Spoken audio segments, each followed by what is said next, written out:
وحسينا وحسينا وحسينا وحسينا وحسينا وحسينا وحسينا. بسم الله الرحمن الرحيم. الحمد لله رب العالمين، والصلاة والسلام على أشرف الأنبياء والمرسلين سيدنا ومولانا بالقاسم محمد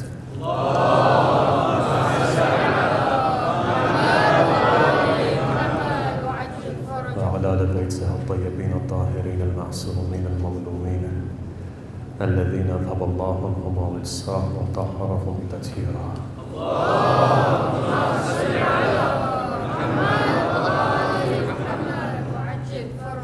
أما بعد، قال الله الحكيم في كتابه الكريم: بسم الله الرحمن الرحيم. فسبحان الذي بيده ملكوت كل شيء وإليه ترجعون. صدق الله العلي العظيم.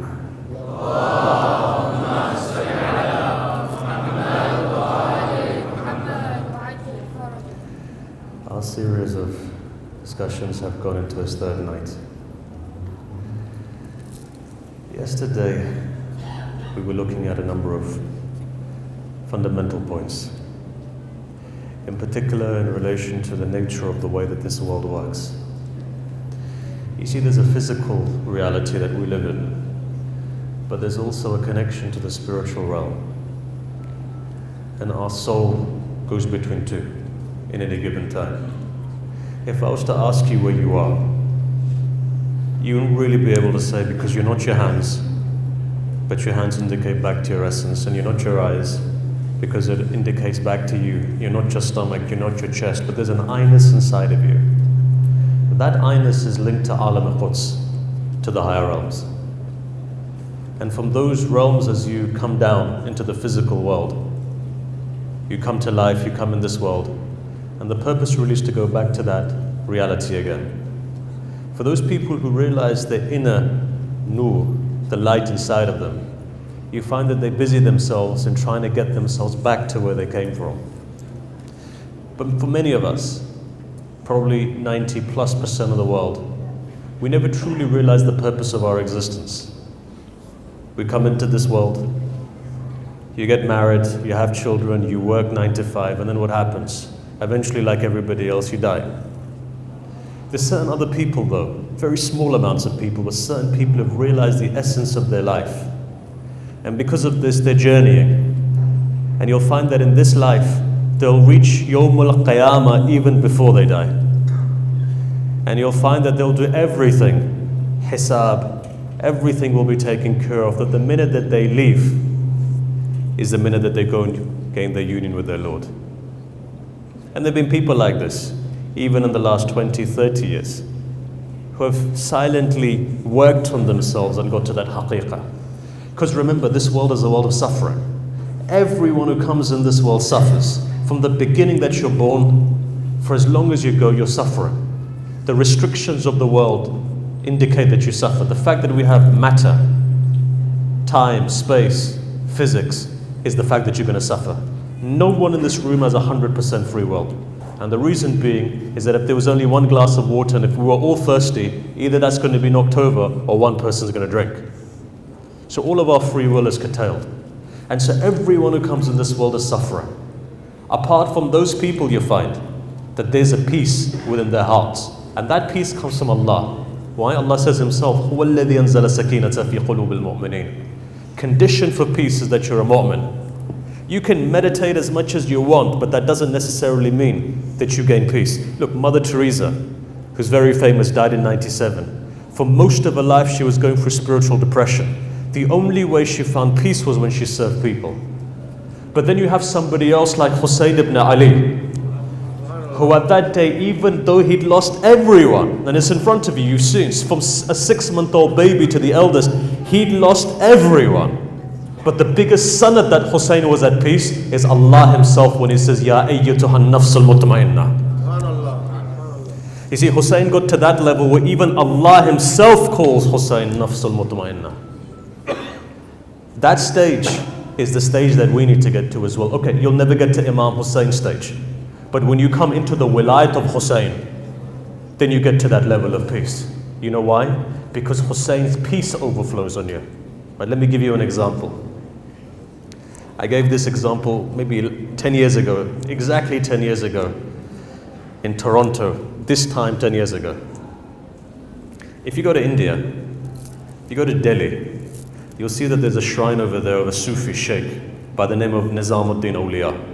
Nizamuddin, if you go there, you'll see it. Very famous Chishti sheikh. If you go into that shrine, there used to be a story that was over there, and you could read it.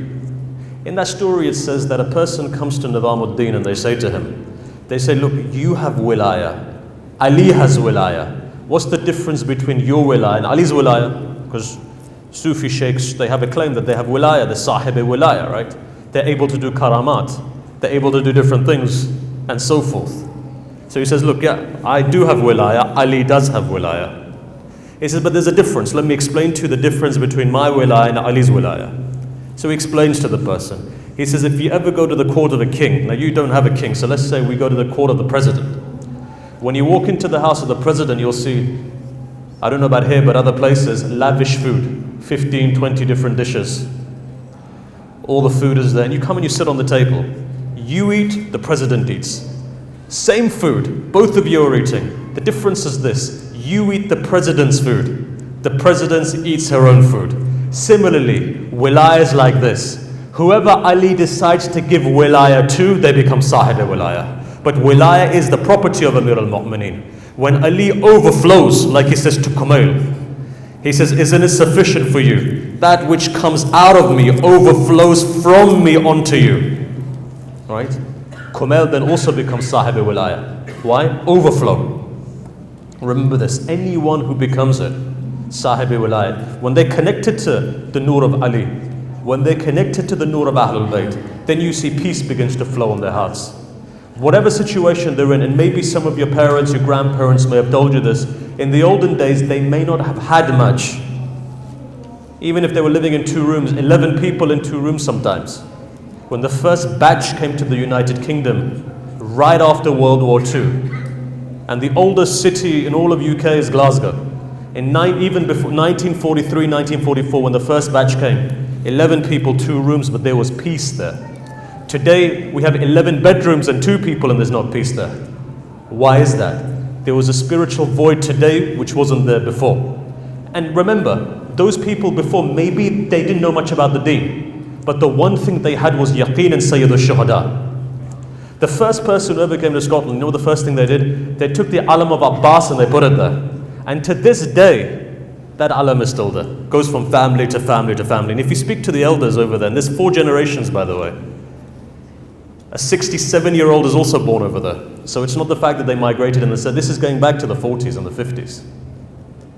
But anywhere in the world that I've been, whether it's in the United States, if you look at some of the elder Lebanese families who came to Michigan, for example, 100 years ago now, if you speak to them, there was more peace there. They didn't have much, but there was peace there. Why is that? Because of that connection that they always had. Now, the longer that we spend away from the Holy Lands, by definition, the connection becomes less. This is why it's important for all of us, especially in Akhir al-Zaman, to take your children to Hussein ibn Ali alayhi salam.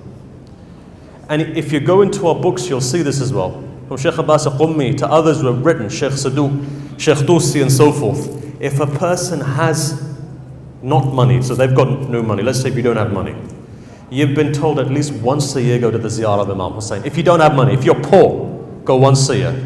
So here Ahlul Bayt are indicating the fact that if you don't have money, if you're going to have to go and get a loan from somewhere, because remember the difference between Hajj and Hussein is this.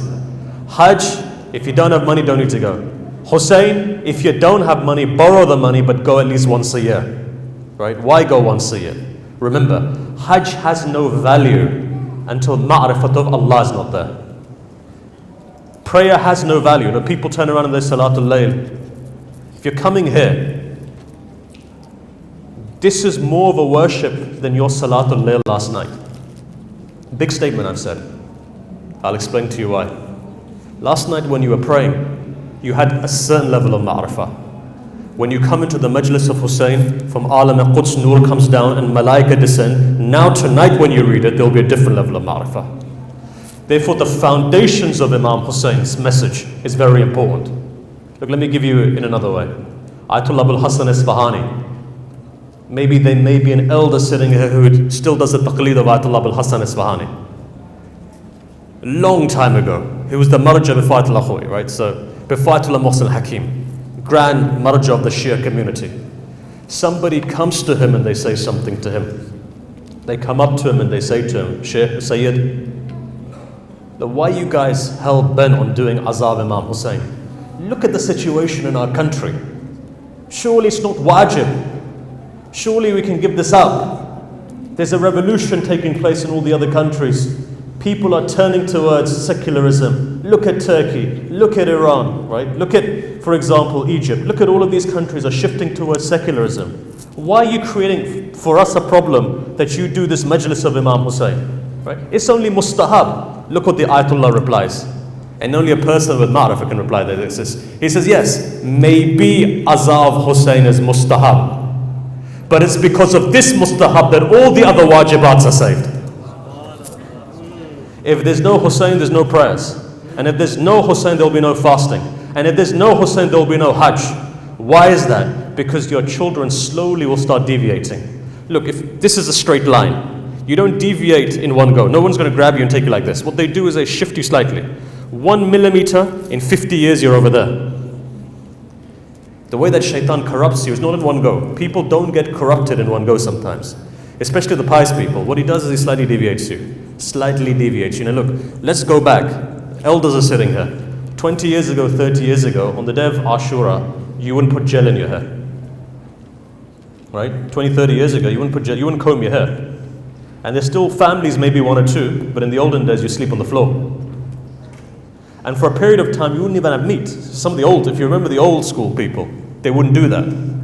Now, of course, everything changes. But what was the purpose of that? It's not halal, it's not haram, it's not nothing to do with this. What it is maqam ishq. And within Karbala, the most important thing is ishq. That if a person truly understands ishq of Hussein, it's a vehicle to come to understand the ishq of Allah. Otherwise, people don't stand up at night time praying unless there's no ishq. Our Prophet was in ishq of Allah so much so that Allah then turns around and says, قُمِ اللَّيْلِ yes, illa qalila. Cut it down. Why? All night, Rasulullah, you're going to pray. But there's another tradition as well. Look at this tradition as well. There's another tradition as well. He indicates to the Prophet, cut your prayers down. Maybe you can take it, but behind you is your daughter Zahra, whose feet swell up when she stands all night. Allah can't take it that Zahra's feet swell up. Ishq. That is the only thing that takes you to maqam wahdat that we talked about yesterday. Love is the only thing that'll take you to Allah in its absolute sense. You can't just read and feel Allah. You gotta have that ishq. What does Imam Hussein teach you then? Ishq. Because if you're gathered here today, all of you have come, right? What's today? Thursday. You've all come here. What's the purpose? There's some ishq in your heart that drags you here. And that's what's important. Ishq of Ahlul Bayt is what takes you to guidance and savior. Eventually we're going to be looking at Hur. Hur had respect and he was taken to there. Hur didn't have the kind of love that you have. Hur had respect. But if you look at Hur, what happens? Imam Hussein penetrates his heart. Had Hur repented for 1,000 years, he would never have got to the maqam of Hur alayhi salam. Today as we sit here today, if somebody was to ask on the 1st or the 2nd of Muharram, if I was to say you swear by Hazrat Abbas that is Hur going to go to heaven, all of you are going to turn around and say it's going to go to hell. Why? On the 1st of Muharram. Now go to the 10th of Muharram and now ask, is Hur going to go to heaven? Everybody's going to say alayhi salam. Why? Hussein penetrates the hearts. He went deep inside of the heart of Hur and he knew the only thing that could shake him is the ishq of his mother Zahra. Remember, when everything else fails, there is one love that you can overcome everything. Rasulullah put that love and encapsulated it in his daughter. This is why if you look at Sunni tafasir, go and look at it and see. Suyuti, for example, when the verse of the Quran is mentioned, قُلْ لَا سَلَكُمْ عَلَيْهِ أَجْرًا إِلَّا الْمَوَدَّةَ فِي الْقُرْبَى, says that Mu'annas is Zahra. For Sunnis, Qurba is Zahra. The irony of it, if you look at it and see, who's Qurba? Zahra. Even then, you find that people came to a doorstep. Even then you find that. Zahra's the milak that changes people. That heart therefore needs to bend. Look, there's another thing as well. It's very important for us, and I know this is the modern age now, and people can watch online. Fine, we can watch online, and if there's obviously a problem, if you're sick, if you're ill, so I understand that. But the actual barakah of Hussein's majlis is when you come physically here. Actual ma'raj that takes place of your qalb towards alam and mawara is when you physically come here. Why? Because in here there's training. Here's where the malaika descend. And our aqeedah is such that the minute that we sit for a majlis, there's somebody else coming as well. This is why we say, men and women both, sit with respect. God knows which small girl is sitting there. God knows which man is sitting here. God knows which elder is sitting here. If truly you started to see with your heart and not just with these eyes, your entire life would change. We can sit here, we can philosophize. That's my job. 9 to 5 is to philosophize. But here, this is not about philosophy. Today is about something that appeals to everyone because each one of us has a heart. It's about taking that heart to that level. And the only way one can do that is Sayyid al-Shuhada. Look, 2 more things I want to say. I was hoping to finish our introduction yesterday, but forgive me that there's 2 or 3 points ready to mention. Look, me and you haven't understood Imam Hussein. If you think you've understood Hussein, you've not understood him. You've not understood Habib ibn Madahir either, whose nights are coming. In fact, let me go a step further. You've not understood the khaq of Hussein, let alone Sayyid al-Shuhada. You've not understood the khaq of Hussein. Look in our tradition and see. What does the Imam say? What does the 6th Imam say? There's certain things about Sayyid al-Shuhada. Under his dome, istijabat of dua. From his nasl is the nasl of Imamah. But there's one more thing. There's shafa in his khaq, in the dirt of Imam Hussein. Okay, you've got the grave. But certain ulama say that up to a kilometer, even out of Karbala, still, you know why? And the reason why they give this is because Hussein's blood splashed when Imam Hussein was going. As the drops of blood fell, it became shafa. Right? Look at the power of Imam Hussein's khaq. I'm going to give you 2 stories. One from my own practical and one Ayatollah Abdul Karim Hairi, the founder of the Hawza in Qum. Right? Abdul Karim Hairi, very famous. In the olden days, Qum wasn't as big as it was. So one of the borders of Qum, if you go to the back, before Niruga begins, and in the olden days there used to be a bridge that used to unite the city. Up to the bridge, the first half of the bridge, not the Niruga side, up to the first half of the bridge is where Qum used to finish.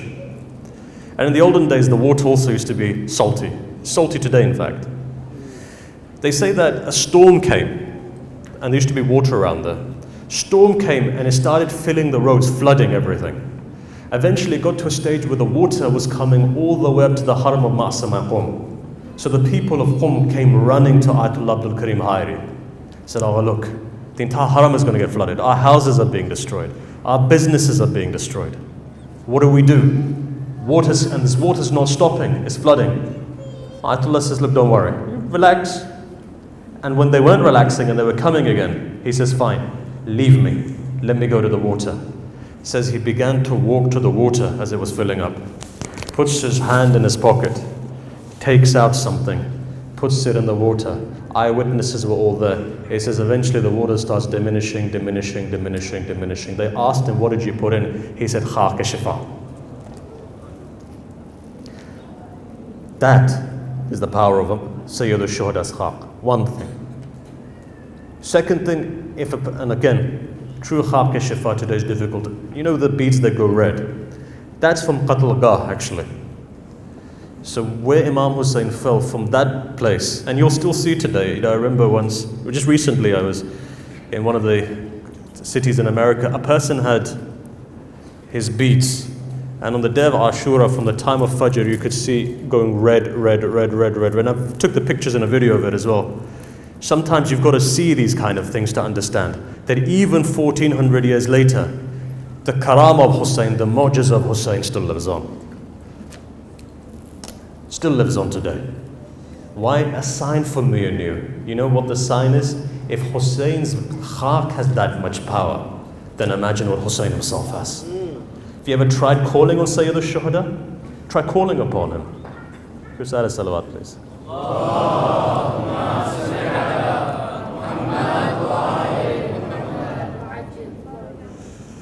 He wants to replace me, inshallah, one day he will.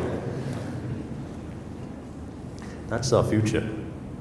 It's interesting, you know, when you see these kids, you think to yourself, you have children, you think, look at these kids and you think, are they going to be Azadar of Imam Hussein as well? And you're pleasantly surprised. You know, last night as I got off here, there was a young man standing there was crying. So I thought, look at how young he is. And what makes you cry like this? He says, I've also got a brother as well. See, connection, our heart connects. Sometimes you don't even, the amount of parents who come and they say, look, we didn't even realize our children would have those emotions. Do you doubt? Do you doubt in yourselves? Remember just one thing. Our ulama have said, give salam on your mothers. Give salam on your mothers when tears for Imam Hussein comes into your eyes. When they were sick, they still brought you to this majlis. When it was cold, they still brought you to this majlis. When it was hot, they still brought you to this majlis. They instilled in you the nur of wilaya. Don't ever underestimate that. If there is Jannah under the feet of your mother, my heart tells one of the reasons is because they put wilaya in your hearts. And it doesn't matter whether your mother is Muslim, non-Muslim, kafir, atheist, whatever it may be. Just remember this, there has to be some goodness that you've come onto the way of Hussein ibn Ali. Just remember that. This is why if you look at the tradition of all of our imams, they've always said, regardless of what your mother is, be good to your mother because it's brought you on this pathway. There's something in their hearts that have brought you here. So don't ever doubt in yourself. Look, your children are going to be the ones who are going to take this mantle forward. But you've got to train them as well. You've got to teach them the adab that your parents taught you. This is why Ayatollah Sistani keeps on emphasizing your culture, your culture, your culture. Why? Because it's the culture that teaches you, right? The azar that teaches you. You know, recently when somebody went to him, they said, look, you know, should we mix and match when it comes to azar? In essence, he said, no, look, if you're from a particular culture, that's the way that it's been handed down to you. Okay, if you mix it, that particular culture may be good for somebody else, but for you, you have a style, you have a system. And that system, if it's enhanced your iman, carry on with that system. Remember this, Hussein needs to be in every language and in every culture, because Imam Hussein itself is an institution that needs to spread across the world. Now look, we haven't done it justice, believe me. Remember we were saying yesterday that when Dajjal comes, he comes with that which is mubah. You know the most important thing for Dajjal to break, for if in this era what shaitan is scared of the most is this. How do you break it? I'll give you an example. How do you break it? Through that which is mubah. Right, 2 days ago, 1st of Muharram, everybody's talking about. Immediately, text messages start coming. Happy New Year, Happy New Year, Happy New Year. I don't know if you received it, I received loads of it. Happy New Year, what is this? And we just take it as, okay, fine. Do you know how deadly that is? Mubah. The person sending it probably doesn't even realize. He's probably innocent of the fact what they're doing. But remember, there were still people in the time of Karbala that didn't realize when it came to Imam Hussein. When the caravan of Imam Hussein came to Sham, everyone thought they were Baghi. They didn't realize these are the daughters of the Prophet. So what happens? And I don't blame those people for sending the text messages. This is our problem, that we've not taken Hussein far and wide, so they understand that when Muharram comes, it's a time to cry. It's a time to mourn. Everywhere you found Sunni organizations, not all, but some of them, Happy New Year, Happy New Year, innocently. There was no issue with that. Look at the long-sightedness though. What is it? Passively, there's something shaitani if you go back. Why? Because these 10 days are the 10 days of Imam Hussein. Happy about what? Happy that Ali Asghar was killed? Happy that Sayyidah Zainab was taken into prison? Happy that Imam Sajjad was beaten? Happy that Imam Hussein's head was chopped off? Happy that Abbas's arms were taken off? Is that Happy New Year? Not their fault. Whose fault is it? It's our fault, because we've not been able to do that tabligh. I'm not talking about here, but this was passed across the Western world, at least in North America. Less so in the UK, because obviously There's a different culture over there, but more so across North America. Happy New Year, Happy New Year. Remember, mubah, nothing haram or halal about it. We all want to fit in. We find Christians do Happy New Year, 1st of January comes, we just want to blend in. That blending in sometimes becomes problematic because our Happy New Year is not a Happy New Year for us. That's how it begins. Tomorrow then what happens? People start becoming desensitized. From that desensitization, remember, Yazid, if you look at Yazid's entire methodology, Umar ibn Sa'd on the day of Ashura, exact ideology is the ideology of ISIS. Same thing that they were doing. Exact. So what are you doing? By default, without realizing it, this Happy New Year is promoting Yazidiyat. Now we got to capture it. We got to catch it immediately. And it was good that some of our Shia organizations in America put out a statement and said, this hurts millions of people's feelings across the world. It's not Happy New Year for us. Why? Because the grandson of the Prophet was killed. But why is it important for us? We need to get out there and spread this message. And this is why it's important. When your children 2 days ago, when we were there, they were doing the exhibition. Those exhibitions are important. But okay, you live in a Muslim country. For those people who are living outside, it's important. Spread this message of Imam Hussein as far and wide as you can. Call people towards this message. Remember, when people come to know Hussein, they move towards Imam Hussein. There's a love in their heart. As once, I remember discussing with a very senior member of the United Nations. Name I won't mention because they're still in post.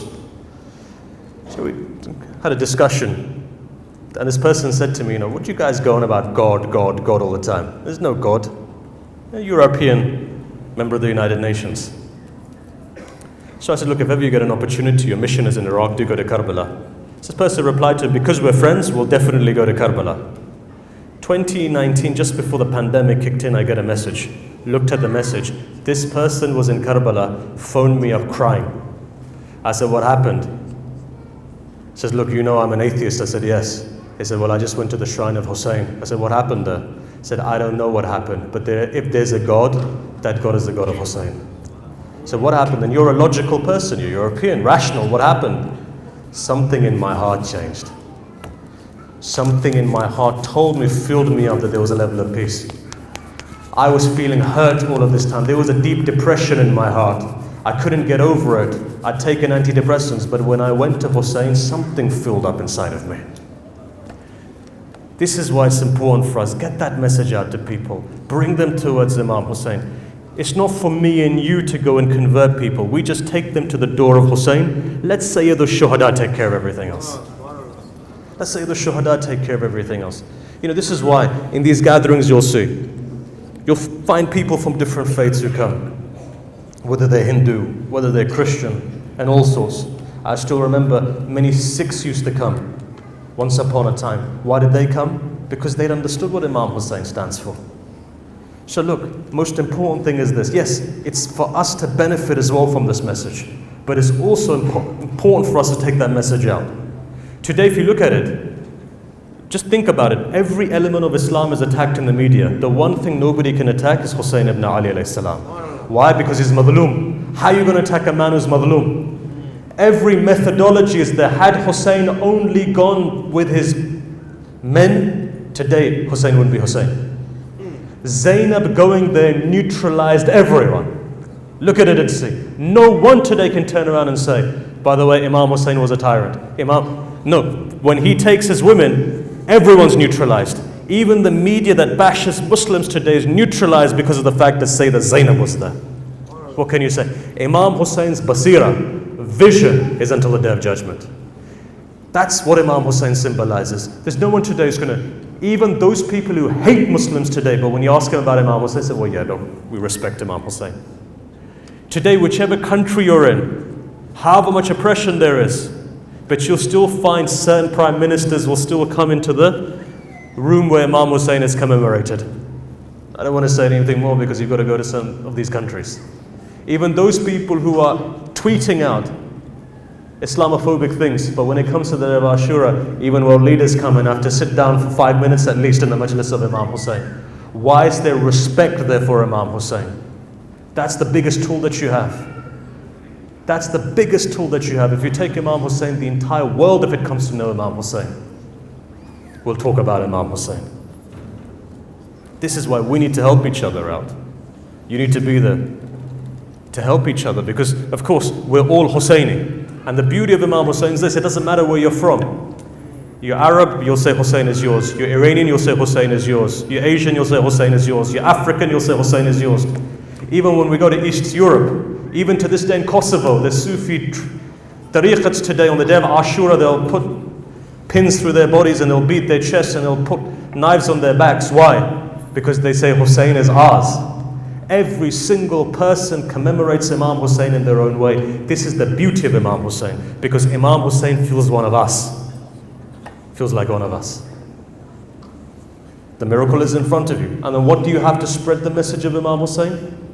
What does Amir al-Mu'mineen say in Da'i Kumail tonight, what you're going to be reciting will be recited? There's only one weapon that you have with Allah. In the only one weapon, that's it. If you want Allah to help you, Amir al-Mu'mineen says one thing, وَسِلَاءَهُ الْبَقَى. And the only other time you've been given the hukm to cry with baqa. Baqa means when your voice is elevated and you're crying, is in the majlis of Imam Hussein.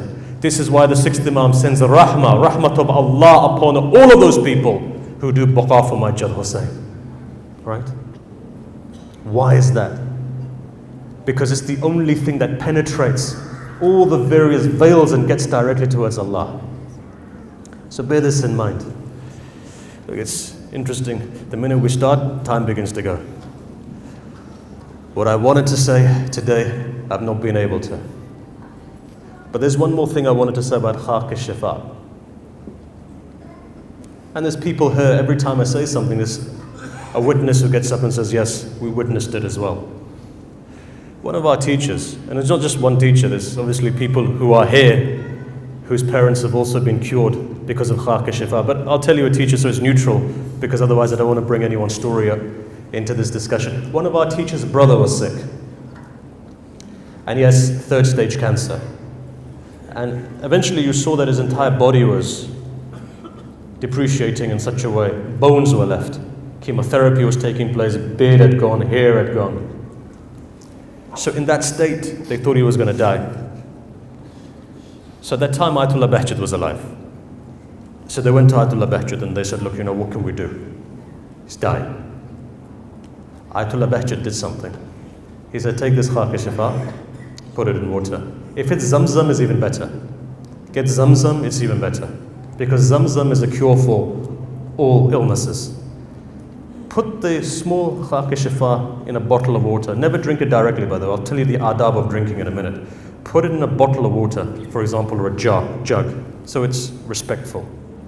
Recite 70 times hamd over that. So he said to him, recite 70 times hamd. Every morning then take a spoon of it and put it in your mouth. Put it in, and in the evening if you can do. 7 days had not passed, and you could see the brother was healing and healing and healing.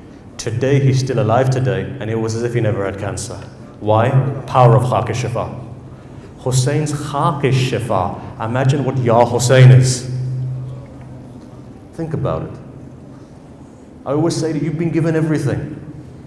We've never appreciated what we've been given. That's what's important. Now that I'm on this, let me give you one more thing and then I'll move on. I'm hesitant to start the topic I wanted to because we've only got 5 minutes, 10 minutes left. But now that Ayatollah Shahabadi, some of you have heard of him, the great Arif, Ayatollah Shahabadi, a great mystic. Many students he had, Ayatollah Shahabadi, great mystic, great Arif. He used to teach the book Manazil al-Sa'irin in his time. He had many different students, many from Qom as well. One of his most famous students you'll know, Ayatollah Shahabadi. His son, Nasrullah Shahabadi, said, somebody asked him, they said, is there 2 things that you did all of your life? He said, is there something that you did all of your life? He said, there's 2 things I've always done in my life. Because of that, I'm 80 plus years old. I've never needed to go to a doctor once. I've never gone to any GP. I've never gone to the hospital once. And if ever any haja was there, Allah removed my difficulty and I became successful. So the person asked him, they said, Allah, tell us, what is it that you did? 2 things, he says. He says, the first thing I did was every single day I recited 70 times Surah Hamd. And if ever I was feeling sick, I used to make an intention of the 70 that day for that. He said, I never got sick, never went to the hospital, never had to see a doctor. He said the second thing though, which is extremely powerful, that whenever I had a haja, whether it was an ilmi issue that Allah resolved, whether it was a mali issue in terms of money, Allah resolved, whether it was an issue of rizq, Allah resolved, whether I was stuck, for example, traveling, Allah resolved. He says every single day of my life after Maghrib Salah, I would recite Dua Tawassul. You can recite it in 3 minutes, flat. Guess what? He did it all of his life. In fact, have you heard of Ibn Tawus and Muqaddas Ardabili? Muqaddas Ardabili is one of our greatest scholars. He's known as Muqaddas because Imam Zaman alayhi salam called him Muqaddas. So you can imagine who he is. Muqaddas Ardabili said that I got to the maqam I got to because of the tawassul of Khaja Nasiruddin al-Tusi. So the Dua Tawassul you have, there's an extended version of that which Khaja Nasiruddin al-Tusi wrote. That Dua Tawassul, according to all of our ulama, if ever there's a haja, if you recite it 12 times in one sitting, for example, for a specific amount of days, Allah removes the difficulty. Here he's saying that because of the tawassul that I did to all of these 12 imams that you have, 14 infallibles that you do in Dua Tawassul, here, Tawassul of Khaja. He said, I have Muqaddas the Shaykh Ahmed Ardabili became Muqaddas Ardabili. And look, if I had time, I'd give you the story. But as our time is restricted, hopefully in the next couple of nights, we'll discuss this. So look, in essence, we have 50 minutes, 42 of them have gone. There's much to discuss. What I actually wanted to talk about today, I've not been able to discuss. But it's important that at least our heart moves towards Imam Hussein, that we have this particular discussion. Because if we're not going to have this today, you're seeing that there's much confusion. What Amir al-Mu'mineen said, Dhalal and Dhulamat, darkness and confusion, surely this is the time of darkness and confusion. This is the time when people come and they ask, they say, look, one Maulana says one thing on the minbar, 2 days later another one says another thing, 180 degrees, what do we do? And this is not me who's saying it now, go and look at it. Ibn Tawus, when he mentions it, if you look at some of his ahadith, especially in Akhir al-Zaman, where Amir al-Mu'mineen gives 40, 50 signs before the dhuhur of the Imam. One of them, he says this as well. He talks about the last days, he talks about the misinformation. How do you know what haqq is and batil is? There's one simple formula. If a person brings you towards the ishq of Ahlul Bayt, then jump on that safina. And if a person, however big beard, big turban they have, it doesn't matter. If they're moving you away, putting shak in your iman on Ahlul Bayt, then know that they're Dajjal. There's no two other ways around it. And you'll see a lot of this increase as times go on. Okay, maybe at the moment it may not be the case.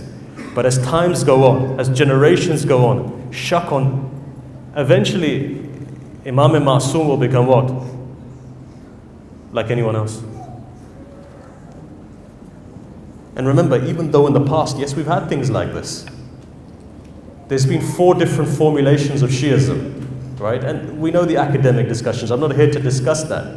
But people of ours, Aqeedah, were always there from the beginning as well. Nor am I going to go into a discussion of ulama al-abrar. If you want, my PhD is there, read it. Books coming out, read it. The most important thing is this though, that in this day and age, the same ma'rifah that Habib ibn Madahir had, you should have. Why? Why doesn't the 12th Imam come? Ask yourself the question. Don't we have enough ayatullahs? 12th Imam doesn't need ayatullahs. 12th Imam needs Salman, Abu Dhar, Miqdad, Ammar, Maytham al-Tammar. That's what Imam means. Imam doesn't need at the moment fuqaha. We've got loads of them, alhamdulillah. Excellent. Imam doesn't need that though.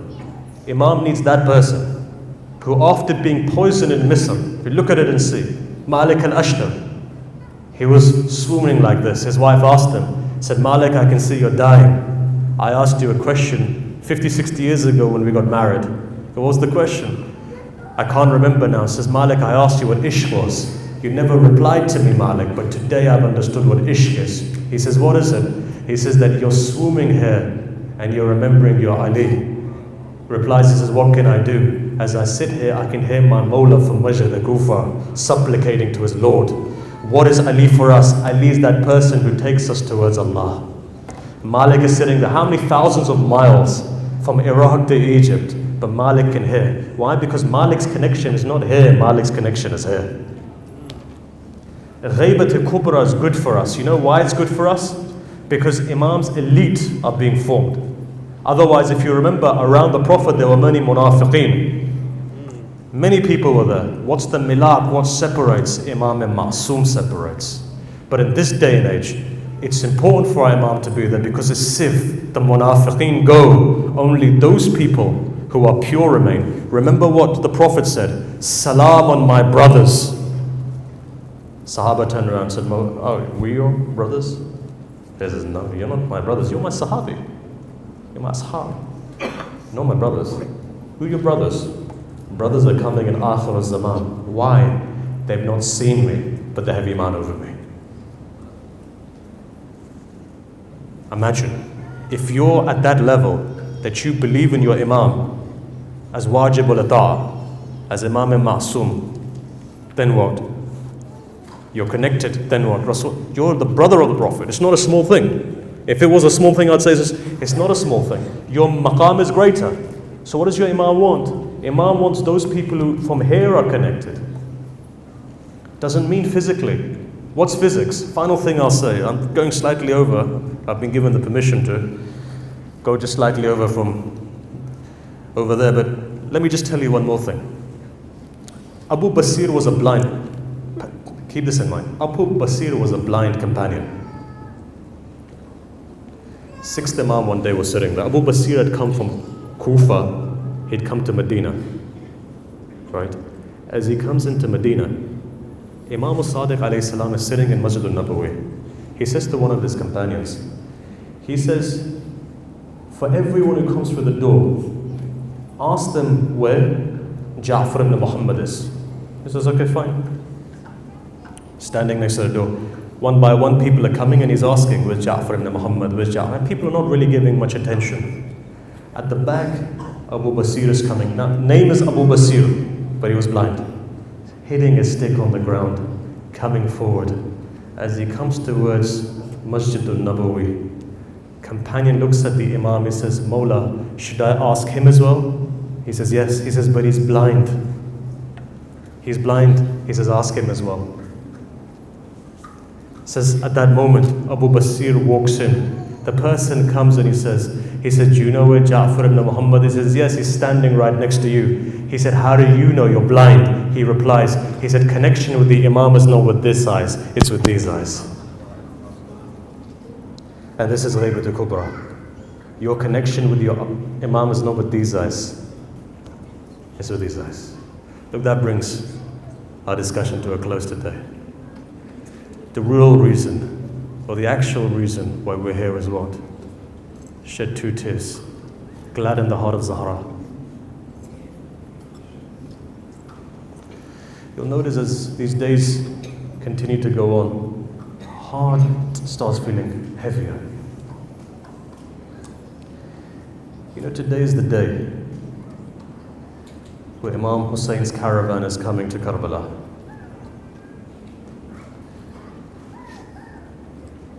From today onwards, Hussein is now going to be resting in Karbala now. You know, once upon a time, Ayatollah Sistani said something. Somebody went to him, he said something, he said, look, don't look at the gold and the silver when you go to the grave of Imam Hussein. Know the body is still broken. Hussein's body is broken. This is why on the Day of Judgment we have tradition to say, land of Karbala is going to be raised. When everybody is raised, Allah will say to the angels, bring Hussein's body up. But be careful, Hussein's body is still broken. Brothers, the lights have now been switched off. There's no one to hold you back today. Remember, a time comes where you feel like crying. When you feel like crying, let it out. Why? Zahra will give you dua. Somebody behind you is saying Ameen to your prayers. I'm going to recite slowly. I don't even have the energy to recite quickly, slowly. Everybody's nasib is such. Sayyid al-Shuhada, as he comes in to the land of Karbala, they say, he sits down on the ground of Karbala. After a while, tradition says, Sayyidah Zainab comes running. She says, brother, my heart is shaking over here. says, why? He says, because I can smell your blood coming from the ground. Smell your blood. Brother, let's move away from here. At that moment, Imam Hussein looks up and he says, sister, this is the place now until the day of judgment that we're going to rest. This is the place now. Let's just put the camps up. All the camps come up, right? Stories in front of you. Camps come. 3 things I want to say. They say Sayyid al-Shuhada comes up to a person and asks the people of that region, says, what is this place called? Somebody says Nainawa, somebody says something else, something else. Eventually a time comes where one person says Karbin wa Bala. Imam Hussein now realizes, this is what my grandfather had predicted. Time is there. This is what the place is. Tents are put up. Sayyid al-Shuhada, the first thing he does though is this. He goes to Bani Asad. He says, I want to buy this land off you.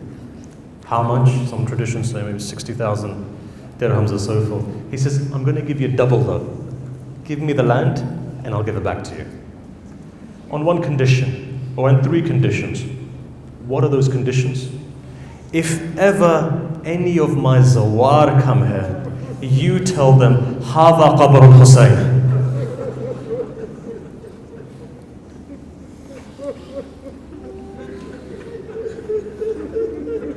You can imagine Bani Asad was shaken as well. They said, Mawla, of course we'll do that. Second thing is even more painful though. You know what he says? He says, if ever my gharib za'ir, if ever my faqir za'ir comes in, make sure they have some water to drink, place to stay, bed to sleep on. 20 million people in Arba'een go to Karbala. None of them are hungry. None of them are thirsty. Everyone has a place to stay. Why Hussein ibn Ali's words still today?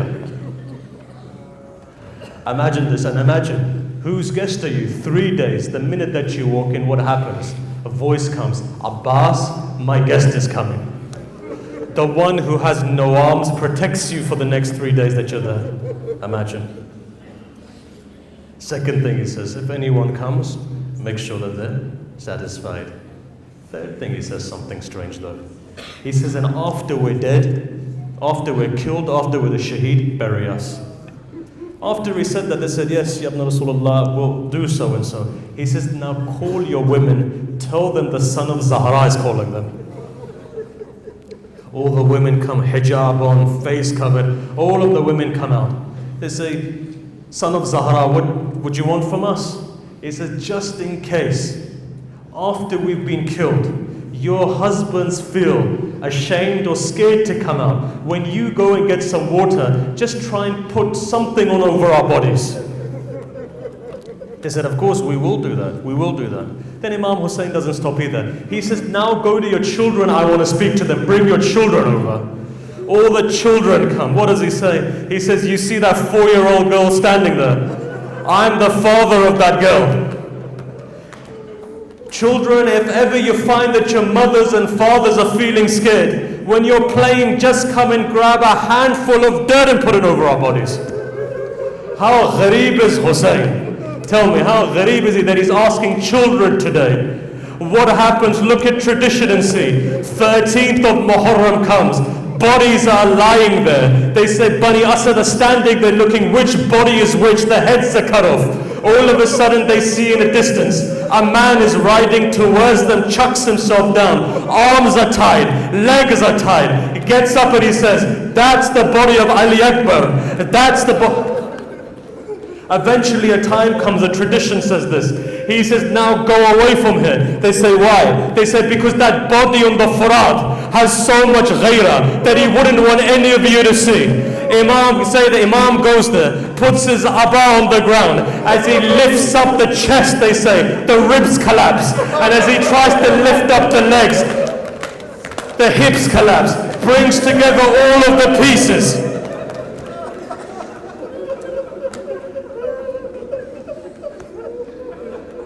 Finally he turns around now. He says, keep away. Why? He goes, crawls towards his father's body. Look at what the tradition says. His entire body was covered in such a way. His body was resting on a bed of arrows.